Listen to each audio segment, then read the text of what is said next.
সংবাদ সবাইকে স্বাগত জানাচ্ছি। আমি ফিরোজ তোহা। শুরুতেই সংবাদ শিরোনাম। ইসরায়েল, ফিলিস্তিন, ইরান, ইউরোপ, আমেরিকা পুরোদমে যুদ্ধ চলছে। আর এই যুদ্ধের সর্বশেষ আন্তর্জাতিক গুরুত্বপূর্ণ আপডেট সংবাদ জানিয়ে দিব। শুরুতেই শিরোনাম। যুদ্ধবিরতিতে ইসরায়েল হামাস সম্মত হয়েছে বললেন মার্কিন প্রেসিডেন্ট জো বাইডেন। এরপর জানিয়ে দিব অত্যন্ত সুখবর, ইসরায়েলের হয়ে কাজ করলে কঠোর শাস্তির হুমকি তুরস্কের প্রেসিডেন্ট রিসেপ তাইয়িপ এরদোগানের। এরপর হচ্ছে ইসরায়েলের হামলায় ব্রিটিশ ফাউন্ডেশনের 4 কর্মী নিহত। এবার খবর আছে ইহুদিবাদী ইসরায়েলের।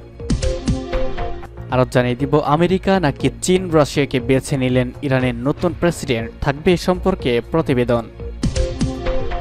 এবং সর্বশেষ জানিয়ে দিব আবারও মোদী সরকারকে নড়বড়ে বললেন মমতা বন্দ্যোপাধ্যায়। তবে কি এবার মোদী সরকারের 12টা বাজতে চলেছে? ভিউয়ার্স, এই সম্পর্কে আপনার মূল্যবান মতামত কমেন্টস বক্সে লিখে জানিয়ে দিবেন।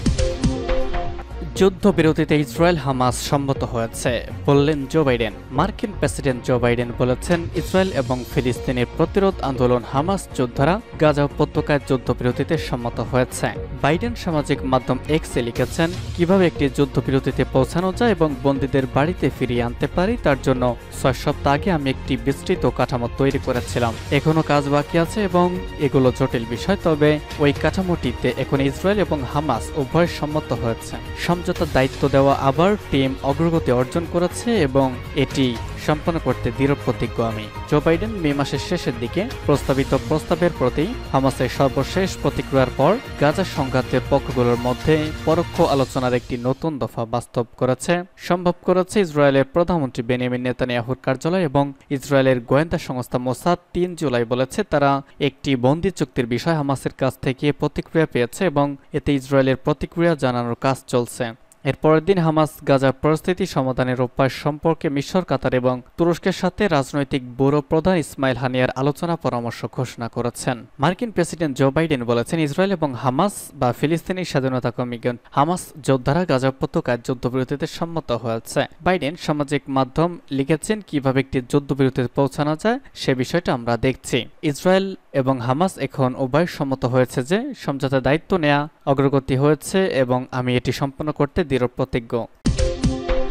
ইসরায়েলের হয়ে কাজ করলে কঠোর শাস্তির হুমকি তুরস্কের। ফিলিস্তিনের কোণঠাসা করতে ও দখলকৃত ভূখণ্ডের নিরাপত্তা জোরদারে এমন কোনো উপায় নেই যা প্রয়োগ করছে না ইসরায়েল। এমনকি বিশ্বজুড়ে ছড়িয়ে ছিটিয়ে থাকা ইহুদিবাদীদের সামরিক বাহিনীতে চাকরির লোভনীয় অফার দিয়ে রেখেছে দেশটি। সংকটকালে দখলদারদের সেবায় ঝাঁপিয়ে পড়তেও দেখা গেছে ইসরায়েলের অনেক দ্বৈত নাগরিককে। ইসরায়েলি প্রতিরক্ষা বাহিনী আইডিএফে যোগ দেওয়া তাদের অনেকেরই তুরস্কের নাগরিক। তাদের জন্য এবার কঠিন শাস্তির প্রস্তাব করা হয়েছে তুর্কি পার্লামেন্ট মজলিসে। ইসরায়েলি বাহিনীর পক্ষে গাজায় যুদ্ধ করতে যাওয়া তুর্কি নাগরিকদের সম্পদ বাজেয়াপ্ত এই প্রস্তাব উত্থাপন করেছে কুর্দিশ ইসলামপন্থী দল ফ্রিজ কন পার্টি। গেল মঙ্গলবার তুরস্কের পার্লামেন্টে সংক্রান্ত বিলটি উত্থাপন করা হয়। দলের এমপি সেরিকান রামানলি জানান, তার দল বিশ্বাস করে যেসব তুর্কি ইসরায়েলি নাগরিক আইডিএফে যোগ দিয়েছে এবং মানবতা বিরোধী অপরাধে লিপ্ত হয়েছে তাদের নাগরিকত্ব কেড়ে নেওয়া এবং তাদের সম্পদ বাজেয়াপ্ত করা উচিত। এ লক্ষ্যেই সংসদে তারা প্রস্তাবটি উত্থাপন করেছেন। তুর্কি বংশোদ্ভূত এই নেতা জানান, আন্তর্জাতিক আইন অনুসারে তুরস্ক গণহত্যা ও মানবতা বিরোধী অপরাধের বিরুদ্ধে নিজের অবস্থান ধরে রাখতে বাধ্য। তা সত্ত্বেও বিচার মন্ত্রণালয় এখন পর্যন্ত দৃশ্যমান কোনো পদক্ষেপ নেয়নি।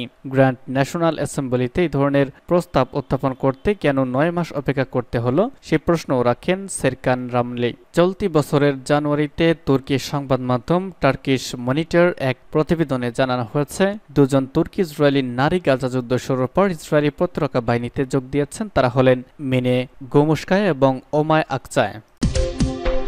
ইসরায়েলের হামলায় ব্রিটিশ ফাউন্ডেশনের 4 কর্মী নিহত। ফিলিস্তিনের গাজা ইসরায়েলি বিমান হামলায় 4 ত্রাণকর্মী নিহত হয়েছেন। তাদের লক্ষ্য করে এই হামলা হয়েছে, খবর আল জাজিরার। সূত্র বলছে ত্রাণকর্মীরা আল খায়ের ফাউন্ডেশনের একটি ব্রিটিশ ফাউন্ডেশন, মূলত তুরস্কের ইস্তাম্বুল থেকে মধ্যপ্রাচ্যে কাজ করছেন। গাজায় তাদের প্রচুর ত্রাণকর্মী নিয়োজিত রয়েছেন। তারা যুদ্ধের প্রথম দিন থেকে জীবন বাজি রেখে গাজায় প্রবেশ করে সহায়তা কার্যক্রম শুরু করে।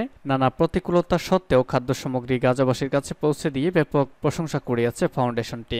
ঘটনার সময় ভুক্তভোগী কর্মীরা গাজার মানুষের জন্য কাজ করছিলেন, তারা খান ইউনিসে সাহায্য বিতরণের জন্য প্রস্তুতি নিচ্ছিলেন। এমন সময় খাদ্য সহায়তা ভর্তি গুদামে বোমা ফেলেছে ইসরায়েলি বাহিনী। সিনহুয়ার প্রতিবেদনে অন্তত একটি মিসাইল হামলার কথা বলা হয়েছে। আল খাইর ফাউন্ডেশন বলেছে, গাজা উপত্যকায় মানুষকে খাদ্য সহায়তা এবং প্রয়োজনীয় পণ্য সরবরাহ করার চেষ্টা করে যাচ্ছি আমরা। সশস্ত্র কোনো সহিংসতা না থাকা সত্ত্বেও আমাদের বোমার লক্ষ্যবস্তুতে পরিণত হলাম। আজ আমাদের 4 সাহায্যকর্মীকে হারিয়েছে। ত্রাণকর্মীদের উপর ইসরায়েলি বাহিনীর এটি প্রথম হামলা নয়। এর আগে বিভিন্ন সময় ইসরায়েলি বাহিনী সাহায্যকর্মীদের লক্ষ্যবস্তু করেছে। এর মধ্যে এপ্রিল মাসে ওয়ার্ল্ড সেন্ট্রাল কিচেনের গাড়ি লক্ষ্য করে বিমান হামলা বিশ্বজুড়ে নিন্দার ঝড় তোলে, কিন্তু তাতে কোনো কর্ণপাতই করেনি নেতানিয়াহু সরকার। বরং দিন দিন আক্রমণ আরও জোরালো হচ্ছে। দখলদারদের হাত থেকে রেহাই পাচ্ছে না ত্রাণকর্মী, সাংবাদিক, প্যারামেডিক, সিভিল ডিফেন্স দল, চিকিৎসক কেউ। গত বছর 7 অক্টোবর হামাসের আক্রমণে দেশটিতে 1200 এর বেশি বেসামরিক লোক নিহত হয়েছেন। হামলাকারীরা 250-এর বেশি জনকে জিম্মি করে গাজায় নিয়ে যায়। সেই দিনে অপহৃত হওয়া অর্ধেকের বেশি মানুষ এখনো গাজায় বন্দী রয়েছে।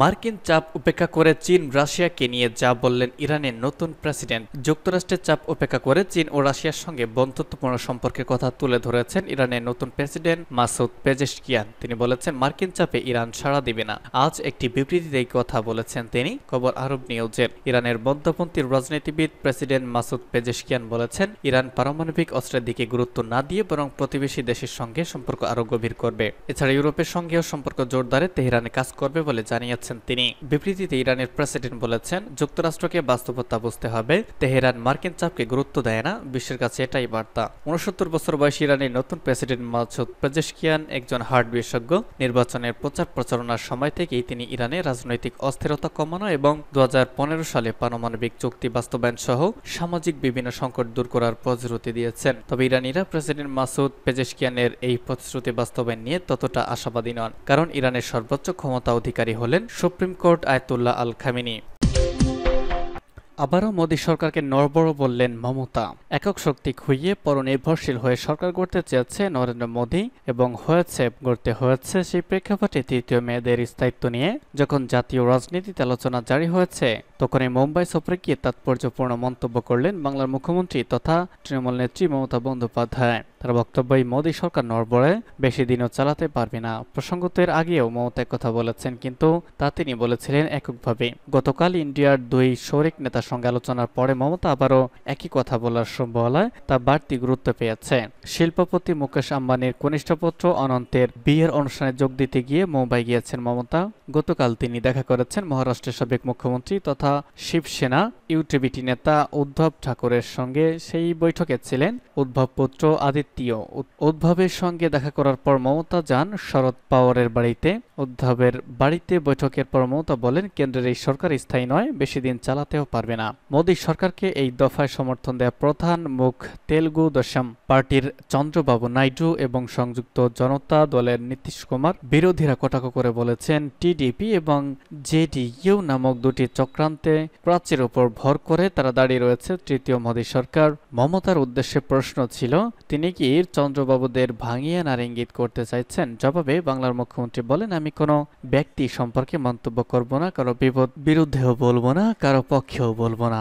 মমতা যখন হাত জোড় করে জবাব দিচ্ছিলেন, তখন দেখা যায় উদ্ধব পুত্র আদিত্য তার পাশে চেয়ারে বসেই মিটিমিটি হাঁটছেন। তৃণমূল নেত্রী এও বলেছেন, খেলা শুরু হয়ে গেছে, খেলা চলতে থাকবে।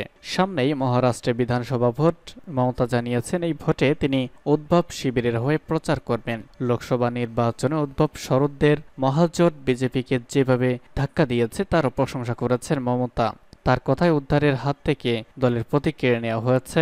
তারপরেও তিনি সত্যিকারের বাঘের বাচ্চার মতো লড়াই করেছেন। মুম্বাই গেলেও তিনি কেন কংগ্রেসের নেতাদের সঙ্গে দেখা করছেন না সে প্রশ্নের জবাব দিয়েছেন তৃণমূল নেত্রী। মমতা বলেছেন, এখানে তথা মুম্বাইয়ে আগে কংগ্রেসের নেতা ছিলেন মুরলী দেওয়া, তার সঙ্গে আমার ভালো সম্পর্ক ছিল, কিন্তু এখন এখানকার কোনো কংগ্রেস নেতারই সঙ্গে আমার পরিচয় নেই। পাশাপাশি মমতা বলেন, বাংলা কংগ্রেস, সিপিএম এবং বিজেপি এক হয়ে পড়েছিল, লড়েও ছিল, তবে সর্বভারতীয় স্তরে ইন্ডিয়া ঐক্যজোট ঐক্যবদ্ধভাবে লড়াই করছে এবং করবে।